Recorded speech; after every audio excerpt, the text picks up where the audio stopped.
السعودية ستصبح تحت حكم مصر. ده هيحصل لأن هيمنة أمريكا على الشرق الأوسط هتنتهي. دي 52 ولاية هتتفكك وهتظهر دولة قوية في المنطقة وتسيطر على المنطقة. مين أقوى دولة؟ مصر أقوى دولة في المنطقة.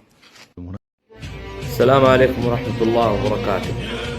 ردا على كلامك هذا اللي انت تقوله يا الطعمية، تذكر خير البلد هذه عليك، تذكر انك عشت من خيرها لما قاعد تتلفظ بألفاظ لا حول ولا قوة إلا بالله. الله يجعل كيدكم في نحركم يا رب العالمين، والحمد لله. ربي يديم الأمن والأمان علينا، خلي حكامنا يا رب، وعز الله بعيد عن شواربك انت واللي يطمع في هذه الأرض الطاهرة. تخسي ثم تخسي ثم تخسي.